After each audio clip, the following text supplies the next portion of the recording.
आहे या कायद्यामध्ये इट स्पीक्स अबाउट की कशा पद्धतीने कंप्लेंट केली पाहिजे, रिटर्न कंप्लेंट केली पाहिजे. तक्रारदार जी महिला असेल तिने रिटर्न कंप्लेंट केली पाहिजे, त्यात तारीख लिहिली पाहिजे, सही केली पाहिजे, त्याची एक प्रत दिली पाहिजे या सगळ्या याच्यामध्ये. त्यानंतर अशा पद्धतीने सेक्शन 9 बद्दल त्या सगळ्या याच्यातली माहिती दिलेली आहे. काही जर कागदपत्र त्या महिलेकडे असतील तक्रारदार, तर ते कागदपत्र त्या अर्जासोबत दिले पाहिजेत. जेणेकरून त्या जी काही चौकशी समिती असेल, जी काही आयसीसी किंवा सीसीसी एलसीसी जी असेल, त्या कमिटी समोर हे सगळे कागदपत्र आणि हे सगळे येतील या सगळ्या याच्यामध्ये. आणि समोरची जी पार्टी असेल, जो प्रतिवादी किंवा अक्यूज ज्याला आपण म्हणू, त्यांना या सगळ्या याच्यातले सगळे सेट्स आपल्याला पाठवता येतील. अशा पद्धतीने सेक्शन 9 मध्ये या सगळ्याची चर्चा या सगळ्याची केली.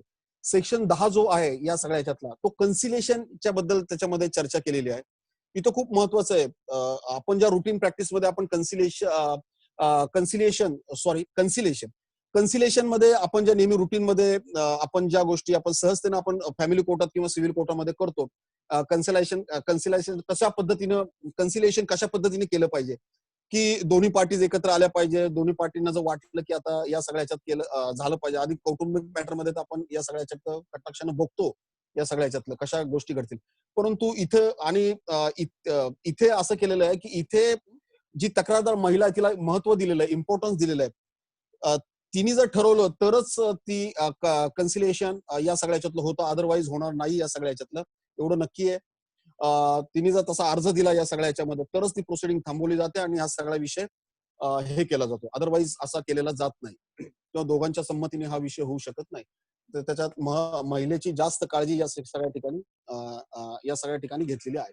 आता आपण जर पाहिलं तर इन्क्वायरी इंटू कंप्लेंट या सगळ्या याच्यामध्ये इन्क्वायरी इंटू कंप्लेंट मध्ये या सगळ्या याच्यामध्ये जेव्हा ही तक्रार येते त्यामध्ये सगळ्या चौकशी समिती या सगळ्या गोष्टी सुरू करते.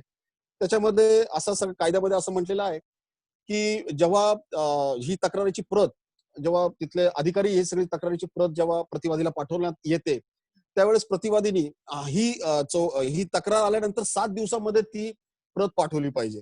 7 दिवसामध्ये प्रतिवादीकडे प्रत पोहोचली पाहिजे. 7 दिवसानंतर प्रतिवादीने त्या प्रत पाठवल्यानंतर कमीत कमी 10 दिवसामध्ये प्रतिवादीने त्याच्यातला रिप्लाय या सगळ्या याच्यातला दिला पाहिजे. त्या रिप्लाय या सगळ्या याच्यातला दिल्यानंतर त्याच्याकडे जर काही डॉक्युमेंट्स असतील तर ते डॉक्युमेंट्स जोडून ते रिप्लाय दिला पाहिजे. जर साक्षीदारांची काही यादी त्याच्याकडे असेल प्रतिवादीकडे तर ती यादी त्याच्यासोबत जोडली पाहिजे आणि हे केलं पाहिजे, पाठवलं पाहिजे ते. त्याचा रिप्लाय तो त्या संबंधित चौकशी अधिकाऱ्यांकडे पाठवला पाहिजे, एलसीसी असेल किंवा आयसीसी असेल. अशा पद्धतीने ते सगळं केलं. नंतरच्या याच्यात त्या इन्क्वायरी एकदा सगळी चौकशी इन्क्वायरी समिती सगळे सुरू झाल्यानंतर आणि मग रिटर्न स्टेटमेंटचा विषय आहे. आपण जसं कोर्टामध्ये आपण करतो रिटर्न स्टेटमेंटचा विषय आल्यानंतर चार्जचा विषय आहे. त्याच्यानंतर या सगळ्या याच्यामध्ये एव्हिडन्स लीड केला जातो, ओरल ऍज वेल ऍज रिटर्न. हा सगळा एव्हिडन्स लीड केला जातो दोन्ही पक्षांकडून.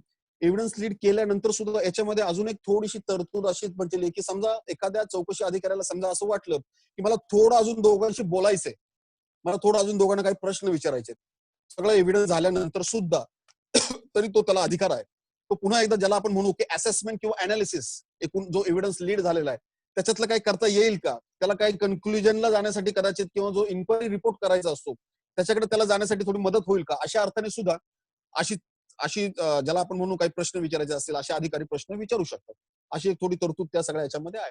आणि सगळ्यात शेवटी हा रिपोर्ट तयार केला जातो. हा रिपोर्ट नंतर तो रिपोर्ट हा नंतर त्या एम्प्लॉयरकडे पाठवला जातो किंवा अन्य ठिकाणी सरकारी किंवा अन्य ठिकाणी अधिकारी असतील तर अधिकाऱ्यांकडे पाठवला जातो. आणि तिथून जे सर्व्हिस रूल्स जे असतात त्या सर्व्हिस रूल्स प्रमाणे ज्या डिसिप्लिनरी ऍक्शन ज्या असतात त्या घेतल्या जाऊ शकतात. जशा इन्क्वायरी रिपोर्ट मध्ये जर काही फाइंडिंग जर आलं त्या पद्धतीने तर तशा पद्धतीने डिसिप्लिनरी ऍक्शन्स या सगळ्या याच्यामध्ये घेतले जातात.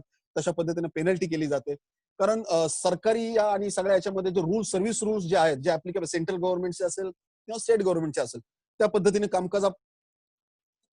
कामकाज हे सगळं चालतं. मग तिथे हा रिपोर्ट सगळा गेल्यानंतर त्या पद्धतीने सगळ्या ऍक्शन्स पुढच्या या सगळ्या होतात या सगळ्या याच्यामध्ये. आता या सगळ्यामध्ये अजून एक मॅलिशियस जर कंप्लेंट असेल, जे सेक्शन 14 या सगळ्या याच्यामध्ये म्हणतो, मॅलिशियस जर कंप्लेंट असेल तर काय या सगळ्या याच्यामध्ये करते, तर त्याच्यामध्ये त्याच्यावरती कारवाई होऊ शकते. जर अशी कुठली कंप्लेंट झाली तर प्रोसिडिंग हे तातडीने थांबवलं जातं या सगळ्या याच्यामध्ये. आणि फौजदारी या सगळ्या प्रक्रियेकडे जर खरंच असं आढळलं या सगळ्या याच्यामध्ये तर हा विषय फौजदारी प्रकरण म्हणून किंवा अशा पद्धतीने खोट्या ह्याच्यामध्ये हे केलं म्हणून हा विषय त्याच्यावरती गुन्हा दाखल होऊ शकतो या सगळ्या ह्याच्यामध्ये. परंतु याच्यामध्ये थोडं असं केलेलं आहे की याच्यामध्ये पुन्हा संबंधित समजा अशी जर तक्रार जर खोटी निघाली या सगळ्या ह्याच्यामध्ये, तर याच्यामध्ये माफीनामा सुद्धा लिहून घेतला जातो. तिथल्या परिस्थितीवरती ह्या गोष्टी या सगळ्या ह्याच्यातल्या अवलंबून या सगळ्या ह्याच्यातलं त्याच्यातलं किती पद्धतीचं आणि किती मोठ्या पद्धतीचं हे सगळं प्रकरण आहे, किती गांभीर्याचं प्रकरण आहे, याच्यावरती अनेक गोष्टी या सगळ्या ह्याच्यामध्ये ठेवलेल्या आहेत. तिथं सुद्धा महिलेला चांगल्या पद्धतीने संरक्षण असं आपण म्हणू शकतो या सगळ्या ह्याच्यामध्ये दिलेलं आहे. आता जो सगळ्यात जो या सगळ्याचा जो हे विषय आहे तो डिटर्मिनेशन ऑफ जे आपण ह्याच्यातलं जे म्हणतो की ज्याला नुकसान भरपाई आपण कशा पद्धतीने डिटर्मिनेशन ऑफ कम्पेन्सेशन कशा पद्धतीचं असू शकतं याचा या सगळ्या ह्याच्यामध्ये विचार या सगळ्या ह्याच्यामध्ये केलेला या सगळ्या ह्याच्यामध्ये आहे. आता डिटर्मिनेशन ऑफ कम्पेन्सेशन मध्ये या सगळ्या ह्याच्यामध्ये जो मेंटल ट्रामा जो या सगळ्या ह्याच्यातला आहे, सफरिंग जे आहे त्याचं कॅल्क्युलेशन या सगळ्या ह्याच्यात केलेलं आहे. लॉस इन द करिअर असं एक म्हटलेलं आहे की त्याच्यातला काय माझा करिअरमध्ये लॉस या सगळ्या ह्याच्यातला झालेला आहे. या सगळ्या ह्याच्यातला medical how much medical expenses incurred झालेले आहेत त्या सगळ्यामध्ये त्याचा विचार या सगळ्या ह्याच्यामध्ये हे सगळं कम्पेन्सेशन ठरवताना केला पाहिजे. दुसरी गोष्ट या सगळ्या ह्याच्यामध्ये प्रतिवादीची आता फायनान्शियल पोझिशन कशी आहे, त्याला कशा पद्धतीचा जॉब आहे याचाही नक्की विचार या सगळ्या ह्याच्यामध्ये. चांगला जो मोठ्या प्रमाणात या सगळ्या ह्याच्यामध्ये असेल तर त्या पद्धतीने कम्पेन्सेशन मागलेतलं जाऊ शकतं या सगळ्या ह्याच्यामध्ये असं आहे. या सगळ्या ह्याच्यामध्ये पेमेंट कसं या सगळ्या ह्याच्यामध्ये जे आहे की इन्स्टॉलमेंट मध्ये पेमेंट किंवा कशा पद्धतीचं लमसम अमाऊंट देणार आहे का काय याच्या पद्धतीने सुद्धा सगळा विचार या सगळ्या ह्याच्यामध्ये केला जाऊ शकतो. अशा पद्धतीनं या सगळ्याचं कम्पेन्सेशनचा जेव्हा विचार करू तसं या सगळ्या ह्याच्यामध्ये होतं. त्याची चर्चा ही सेक्शन 15 मध्ये केलेली आहे. सेक्शन 18 मध्ये जे म्हटलेलं आहे, सेक्शन 18 मध्ये अपिलाची प्रोव्हिजन केलेली आहे. आता याच्यातला सगळ्यात भाग हा सगळा हे जे सगळे सर्व्हिस रूल्स आहेत, सर्व्हिस रूलशी सगळे कनेक्टेड विषय असल्यामुळं अपिलाचा आता वेगळी कुठली तरतूद या सगळ्या याच्यामध्ये कायद्याने केलेली नाहीये. फक्त अपील म्हणत असताना 90 दिवसामध्ये अपील करायचं असं म्हटलेलं आहे. 90 दिवसामध्ये अपील करताना ज्या सर्व्हिस रूलच्या जी अपीलची जी मेकॅनिझम जी यंत्रणा या सगळ्या याच्यामध्ये आहे त्याच यंत्रणेनुसार अपील दाखल करायचं असं म्हटलेलं आहे. म्हणजे अगदी सेंट्रलचे जे काही रूल्स असतील त्यामध्ये जर अपील दाखल करताना ही प्रोसिजर सगळी फॉलो केली पाहिजे तर त्या प्रोसिजरनुसार अपील दाखल करता येतं. फक्त सेक्शन 18 मध्ये असं म्हटलं की within 90 days the appeal can be filed असं एवढं फक्त म्हटलेलं आहे त्या सगळ्या याच्यामध्ये. त्या सगळ्या याच्यामध्ये या सगळ्या याच्यामध्ये हे सगळं होत असताना या सगळ्यामध्ये इंटेरियम ऑर्डर्स काही पास होऊ शकतात का या सगळ्या याच्यामध्ये, तर माझ्या माहितीनुसार इंटेरियम ऑर्डर सेक्शन 12 खाली या सगळ्या इंटेरियम ऑर्डर्स होऊ शकतात असं माझं मत आहे या सगळ्या याच्यामध्ये. कारण काही ठिकाणी त्याचा उल्लेख या सगळ्या याच्यामध्ये आलेला आहे. या सगळ्या याच्यामध्ये त्याच्यामध्ये असं म्हटलेलं आहे की याच्यामध्ये काय काय होऊ शकतात त्या सगळ्या याच्यामध्ये, तर रिटर्न अपॉलॉजी मागू शकतात प्रतिवादीकडून, वॉर्निंग देऊ शकतात या सगळ्या याच्यामध्ये, नंतर याच्यामध्ये टर्मिनेशन केलं जाऊ शकतं सर्व्हिस मधनं. नंतर काउन्सिलिंगचा भाग आहे, याच्यामध्ये काउन्सिलिंग सुद्धा केलं जातं. नंतर कम्युनिटी सर्व्हिसचा भाग आहे, कम्युनिटी सर्व्हिस सुद्धा या पद्धतीने प्रोव्हाइड केली जाते या सगळ्या याच्यामध्ये. असा हा एक भाग आहे या सगळ्या याच्यामध्ये. त्यामुळे इंटेरियम ऑर्डर्स पास करायचे अधिकार या सगळ्या कमिटीला आहे. माझ्या मते ह्या सगळ्या सेक्शन 26 जो आहे तो penalty for non compliance of the provisions of the act असा आहे. आता सेक्शन 26 मध्ये जर समजा जे काही पेनल्टी किंवा जे काही विषय या सगळ्या ह्याच्यातले झालेले असतील आणि त्याच्यामध्ये जर कम्प्लायन्स या सगळ्या ह्याच्यातला केलेला नसेल तर सेक्शन 26 अट्रॅक्ट होतं या सगळ्या ह्याच्यामध्ये. त्याच्यामध्ये असं जर लक्षात आलं तर त्याच्यामध्ये 50,000 पर्यंत जवळपास फाईन पेनल्टी या सगळ्या ह्याच्यामध्ये आहे. 50,000ची फाईन या सगळ्या ह्याच्यामध्ये आहे. आता हे सगळे सेक्शन्स आपण बघितल्यानंतर आयसीसी आणि एलसीसीचा कारभार कशा पद्धतीने चालतो तो थोडक्यात बघू आणि आपण आपला विषय आजचा थांबवू. आयसीसी कमिटी आणि एलसीसी जे कमिटी आहे त्याच्या कमिटीमध्ये हा सगळा विषय तक्रार अर्ज आल्यानंतर मगाशी ओझरचा उल्लेख केला, परंतु त्याच्या ज्या स्टेप्स आहेत त्या आपण त्या स्टेप्स या सगळ्या याच्यातल्या बघूयात. त्याच्यामध्ये स्टेटमेंट ऑफ वुमेन म्हणजे महिलेकडनं सगळा जबाब या सगळ्या याच्यातला घेतला जातो. त्या सगळ्या याच्यातला आर्टिकल ऑफ चार्जेस हे सगळं डिफाईन केले जातात या सगळ्या याच्यामध्ये. रिटर्न स्टेटमेंट त्यानंतर प्रतिवादीकडून घेतलं जातं. मगाशी मी सांगितल्याप्रमाणे 10 दिवसामध्ये प्रतिवादीला हजर होऊन ते या सगळ्याच्यातलं रिटर्न स्टेटमेंट द्यावं लागणार. रिटर्न स्टेटमेंट आल्यानंतर प्लीड गिल्टी होते. म्हणजे आपण पाहिलं की डब्ल्यूएसए आणि प्लीड गिल्टी पण या सगळ्या याच्यामध्ये म्हणजे काही सीआरपीसीच्याही थोड्या ह्या सगळ्या तरतूद सीआरपीसी सारखा सुद्धा हा थोडा कायदा आहे प्रोसिजर आणि सीपीसी सारखा या सगळ्या याच्यातला आहे. नंतर या सगळ्यातलं नॉन कॉपरेशन ऑफ रिस्पॉन्डंट असेल या सगळ्या याच्यामध्ये, मग समजा प्रतिवादी येतच नसेल आणि कुठलंही सहकार्य असं कर्ज करत नसेल, तर अशा परिस्थितीमध्ये कमिटीला काही ऍक्शन घ्यावी लागते. कमिटी जास्तीत जास्त मॅटर 30 दिवसापर्यंत ऍडजॉर्न करतं. मॅटर ऍडजॉर्न केल्यानंतर त्यामध्ये मॅटर ऍडजॉर्न केल्यानंतर 15 दिवसाची नोटीस प्रतिवादीला पाठवली जाते. 15 दिवसाची नोटीस पाठवल्यानंतर सुद्धा जर प्रतिवादी हजर होत नसेल आणि या सगळ्या कमिटी समोर येत नसेल आणि त्याच्या विरुद्ध जे चार्जेस आहेत त्याला जर उत्तर देत नसेल, तर एकतर्फी निकाल हा लागू शकतो या सगळ्याच्यातला. त्या पद्धतीने एकतर्फी रिपोर्ट करायचे अधिकार या सगळ्या कमिटीला आहेत. त्यानंतर मगाशी मी म्हटलं की त्यानंतर विटनेस जी लिस्ट दिलेली असते ते विटनेस कॉल केले जातात. साक्षी पुरावे या सगळ्या याच्यामध्ये होतात. साक्षी झाल्यानंतर त्या सगळ्यानंतर ओरल आणि डॉक्युमेंटरी एव्हिडन्स सगळा लीड केल्यानंतर जी आपली प्रोसिजर आहे एव्हिडन्सची त्याच पद्धतीने एव्हिडन्स लीड केला जातो. आणि एव्हिडन्स सगळा झाल्यानंतर जर मगाशी जे मी म्हणाल की इंटेरियम ऑर्डर जर काही असतील तर इंटेरियम ऑर्डर सुद्धा या सगळ्या पास होतात. मगाशी मी सांगितलं. त्यामध्ये इंटेरियम ऑर्डर्स मध्ये तुम्ही अजून 2-3 इंटेरियम ऑर्डर्स म्हणू शकता. या सगळ्या इंटेरियम ऑर्डर्स मध्ये त्या महिलेला जसं विशाखा कमिटीमध्ये उल्लेख केलेला आहे, की एखाद्या महिलेने जर रिक्वेस्ट केली की मला मला लीव्ह पाहिजे या सगळ्या ह्याच्यामधले, तर तिला तुम्ही जास्तीत जास्त मॅक्झिमम 3 महिन्याची लीव्ह या सगळ्या 90 दिवसाची लीव्ह तिला देऊ शकता. या सगळ्या याच्यामध्ये प्रतिवादीकडे जर तिचं काम कुठलं असेल किंवा प्रतिवादीने तिला कुठलं काम जर हँड ओव्हर केलं असेल आणि त्याचा जर रिपोर्ट तिला करायचा असेल तर तो प्रतिवादीला करता येणार नाही.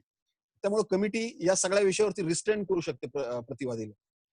तिसरी गोष्ट या सगळ्या याच्यामध्ये आहे की बदली जर या सगळ्या याच्यामध्ये इंटेरियम या सगळ्या इन्क्वायरी कमिटी सगळं चालले असेल आणि ती महिलेला जर दबाव वाटत असेल या सगळ्या याच्यामध्ये आणि तिला जर कुठे या सगळ्या परिस्थितीमध्ये तिला जर थोडं जरा रिलीफ या सगळ्या याच्यामधल्या हवा झाला, तर त्याच कंपनीच्या त्याच संस्थेच्या दुसरी कुठली जे वर्क प्लेस असेल त्या ठिकाणी ती बदली होण्यासाठी अर्ज करू शकते आणि इंटेरियम ऑर्डर या सगळ्या संदर्भामध्ये पास होऊ शकते. अशा कमिटीला अधिकार आहेत. मगाशी मी बाकीचे सगळे अधिकार या सगळ्या याच्यामध्ये सांगितलेले. फाइंडिंग्स आहे. फाइंडिंग्स काय काय या सगळ्या फाइंडिंग्स आहे. या फाइंडिंग मध्ये ज्या पद्धतीने एकतर ह्या सगळ्या फाइंडिंग मध्ये असं म्हणलेलं असतं की सर्व्हिस रूल्स प्रमाणे याच्यावरती कारवाई करण्यात यावी. डिसिप्लिनरी ऍक्शन्स याच्यातली घेण्यात यावी. यांना तिथं जी काही पेनल्टी असेल ती पेनल्टी हे करण्यात यावी किंवा सर्व्हिस मधनं काढण्यात यावं किंवा सॅलरी जी आहे त्या सॅलरीतनं एवढं एवढं डिडक्ट करण्यात यावे. अशा ऑर्डर पास या सगळ्या इन्क्वायरी रिपोर्ट मध्ये केले जातात. किंवा दुसऱ्या बाजूने फाइंडिंग मध्ये असं समजा या सगळ्या ह्याच्यातलं असतं फाइंडिंग मध्ये की कुठलीही गोष्ट निष्पन्न या सगळ्या ह्याच्यातली झालेली नाही, त्यामुळे इथं केस ही सगळी थांबलेली आहे. या चौकशी समितीचं कामकाज सगळं थांबलेलं आहे असंही या सगळ्या ह्याच्यातलं होऊ शकतं. त्यात अजून त्या फाइंडिंग मध्ये अजून काय केलं पाहिजे याचाही उल्लेख या सगळ्या कमिटीला करण्याचा अधिकार या सगळ्या ह्याच्यामध्ये आहे. कम्पेन्सेशन जर काही असेल, मगाशी मी ज्या पद्धतीने म्हटलं की कम्पेन्सेशन करताना कुठल्या पद्धतीनं हे करायचं कॅल्क्युलेशन कशा पद्धतीने करायचं मगाशी मी तो विषय सांगितलेला आहे. त्या पद्धतीने हे सगळं केलं जातं. अशा पद्धतीने ह्या सगळ्या स्टेप्स आयसीसी किंवा एलसीसी ज्याला म्हणू या कमिटीमध्ये ह्या सगळ्या चौकशी समिती करतात आणि सगळ्यात शेवटी त्याचा इन्क्वायरी रिपोर्ट हा सगळ्या याच्यामध्ये तयार केला जातो. हा इन्क्वायरी रिपोर्ट तयार केल्यानंतर हा इन्क्वायरी रिपोर्ट मगाशी मी बोलताना माझा उल्लेख या सगळ्या ठिकाणी झाला. हा इन्क्वायरी रिपोर्ट तयार केल्यानंतर हा इन्क्वायरी रिपोर्ट त्या एम्प्लॉयरकडे पाठवला जातो किंवा मुख्य अधिकाऱ्याकडे जर जशी वेगळी संस्था असेल तर तिथल्या मुख्य अधिकाऱ्याकडे हा इन्क्वायरी रिपोर्ट पाठवला जातो. तो इन्क्वायरी रिपोर्ट आल्यानंतर त्या अधिकाऱ्याला ऍक्शन या सगळ्या याच्यामधली घ्यावी लागते.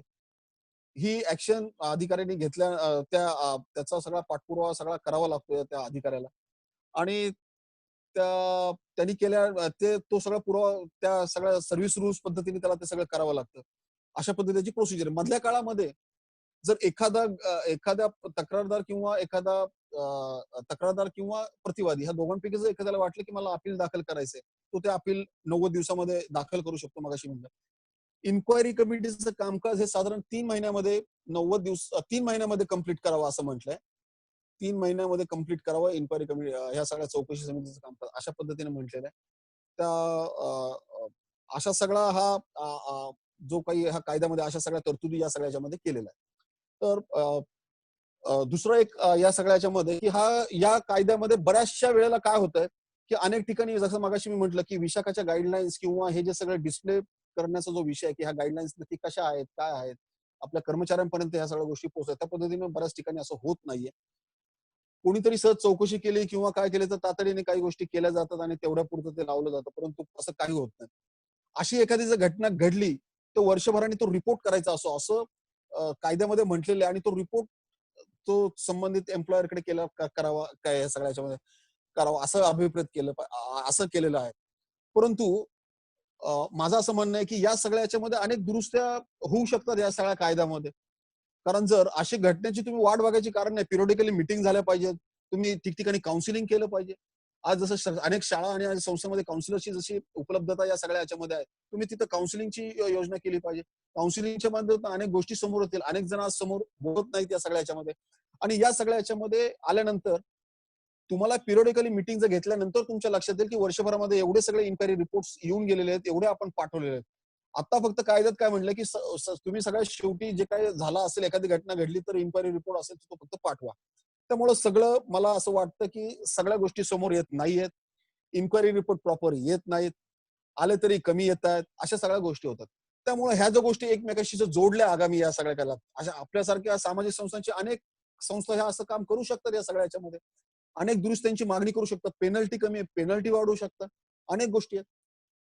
पोलिसांचं संरक्षण सुद्धा कसं मिळालं पाहिजे या सगळ्या याच्यामध्ये, ह्या सुद्धा गोष्टी थोड्या अजून जास्त क्लिअर या कायद्यामध्ये झाल्या पाहिजे. अशा दुरुस्त्या आपण मागू शकतो. असे असं जर आपण बारकाईने जर अनेक गोष्टींचा विचार केला तर अनेक जण अनेक दुरुस्त्या सुचवू शकतात. त्यामुळे याचा नक्की विचार केला पाहिजे या सगळ्या याच्यामध्ये. एक ह्या सगळ्या याच्यामध्ये अशा पद्धतीचा कमी सेक्शन असलेला हा कायदा आहे, पण ह्या कायद्याचा अजूनही अवेअरनेस या सगळ्या याच्यामध्ये झालेला नाहीये. अ, त्यामुळे माझं असं म्हणणं आहे की या सगळ्या आत्ताची जी चर्चा आपण या सगळ्या कायद्याबद्दल केलेली ती आत्ताच्या या सगळ्या सेशन पुरती पुरेशी आहे. कोणाला काही विचारायचं असेल तर आपण विचारू शकता. कुणाला काही क्वेश्चन्स आहेत? सर संदीप महाले सर विचारतायत याचं ज्युरिडिक्शन कुठलं येईल, कोर्ट कुठलं येईल? नाही याच्यामध्ये कोर्टाचा विषय, याच्यामध्ये इन्क्वायरी कमिटीचे जे मॅटर्स हे सगळे आहेत, त्यामुळं ज्युडिक्शनचा याचा विषय हे नाही होणार. कारण समजा जर त्या इन्क्वायरी कमिटीमधला जर एखादा इन्क्वायरी रिपोर्ट जर आपल्या अगेन्स्ट गेला तर तो त्या सर्व्हिस रूलच्या याच्याप्रमाणे डिसिप्लिनरी कमिटी किंवा तिथल्या ज्या मेकॅनिझम जी आहे अपिलाची त्या मेकॅनिझम प्रमाणे ती सगळी अपिलाची प्रोसिजर होणार आहे. त्यामुळे ज्युरिडिक्शनचा विषय या सगळ्या याच्यामध्ये येणार नाही तसा, असं माझं मत आहे.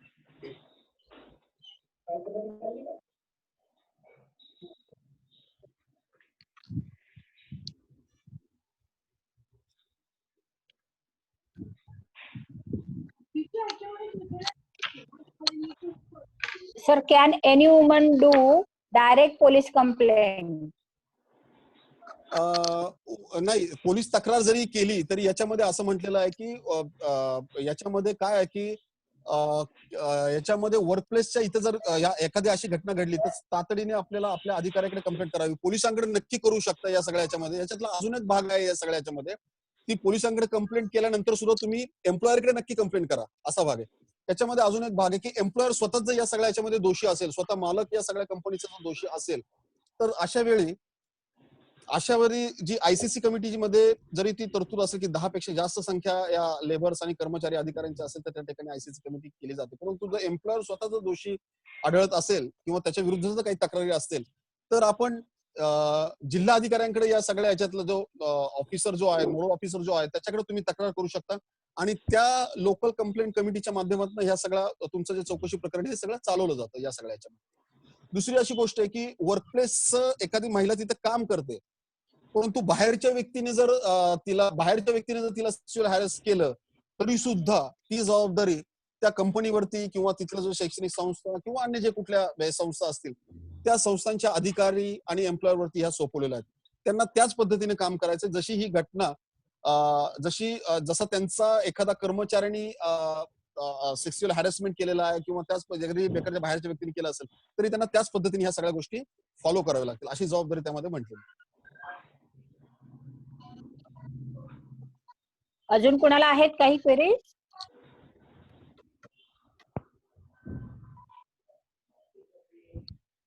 नसेल तर थांबायचं. बघते सर, चॅट मध्ये आलेलं दिसतंय काहीतरी. हेलो सर, सागर सर, नमस्ते. हो, नमस्ते नमस्ते. Sir, can I ask you a question? Yes, yes, yes, yes. Sir, one of the females, right now, she was working, and after this lockdown partially opened, she joined the company, and now Okay. they are defaming her and asking her to resign, and they are not paying her payment also. So, in that, can she file a sexual harassment case? Yes, yes, yes, yes. She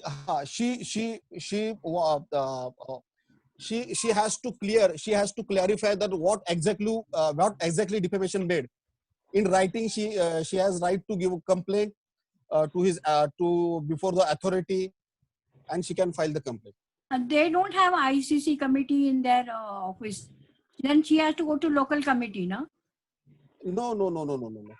In that matter, who is higher authority? Who is employer?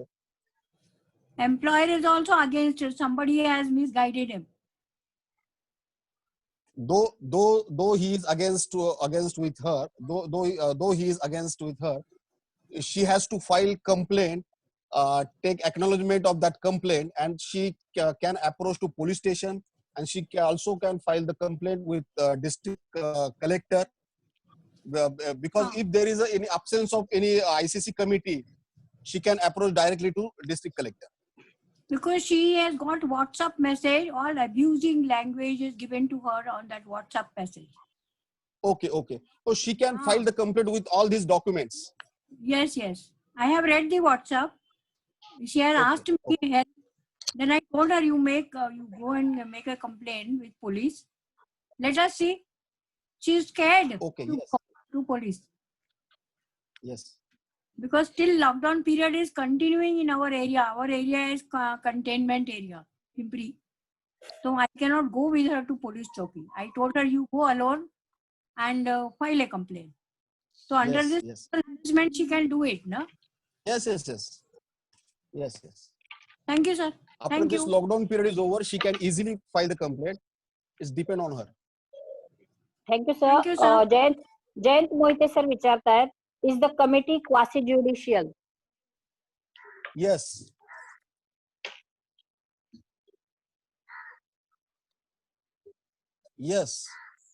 Jain sir, yes. विचारा Anil Kumar sir, विचारा. अनिल कुमार सरांना काहीतरी विचारतो.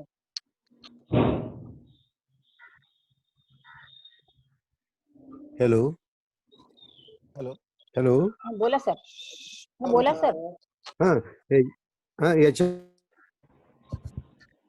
जो कमिटीचा report जो आहे तो बाकीच्या सर ऑर्गनायझेशन आपलं मधल्या नाव सांगा सर. सर पहिले आपलं नाव सांगा. हॅलो. ऍडव्होकेट बडवे. बोला सर. हो, बोला सर, बोला. याच्यामध्ये समितीचा जो रिपोर्ट असतो तो ऑर्गनायझेशन मधील बाकी कामगारांना असा मिळू शकतो का त्यांना? नाही मिळत, कारण तो रिपोर्ट हा कॉन्फिडेन्शियल असतो, तो मिळत नाही. कदाचित युनियनचे पदाधिकाऱ्याला वगैरे. नाही. Union also cannot raise this demand to have or to get this report. कारण हा रिपोर्ट हा कॉन्फिडेन्शियल असतो.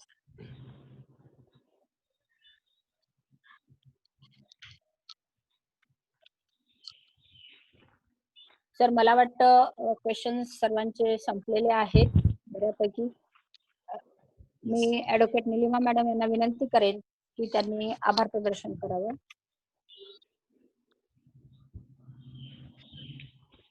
थँक्यू संध्या मॅडम. सरांनी आपल्याला अगदी सोप्या शब्दात आजचा विषय sexual harassment of women at work place ह्या विषयावरती मार्गदर्शन केलेले आहे.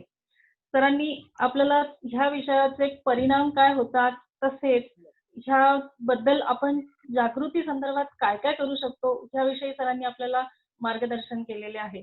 तर आपण दिलेल्या सूचनानुसार आपण जागृती शिबिर घेण्याचा प्रयत्न करू असे मी आपल्याला आश्वासन देते.